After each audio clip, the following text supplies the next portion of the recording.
This is a cool old vintage Redfield 3-9x40 variable power scope.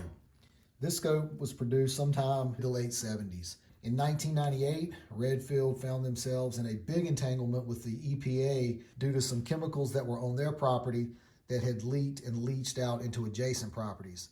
This led to the sale of Redfield in 1998, and when that happened, production was shifted overseas. So the scopes were produced overseas and sent back to America for sale. Redfield was bought and sold a couple more times during this time period until 2008 when Leupold bought it. Then Leupold started domestically producing the Redfield Revolution series of scopes here in the USA. And Leupold did this until 2021, until they sold the Redfield name to Academy Sports. And now Academy Sports will take the manufacturing back overseas, I think the Philippines. So let's talk a little bit about this scope here. When you look at the ocular end, it looks a little hazy, but when you're viewing through the scope, it's still crystal clear. This scope internally has an Accu range system, and it's got a duplex crosshair, but above the duplex crosshair, it's got 2 additional stadia wires up there.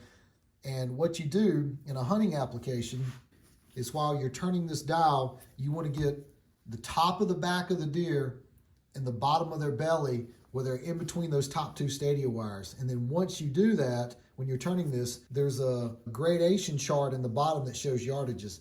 And then the bottom number that you can see in the bottom of the scope, that's the yardage to that animal. So when you turn your magnification ring, that's going to move that yardage chart in the bottom of the screen in or out.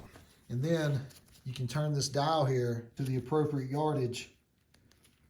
Let's say it was 450 yards. Now you've got 450 yards. These dials were made in an A group, a B group, a C group, and a D group. And each group had various calibers and a range of velocities for the projectile. So depending on the caliber of your rifle and the speed, you may need the A dial or the B dial. Your rifle shooting that grain bullet at approximately that velocity.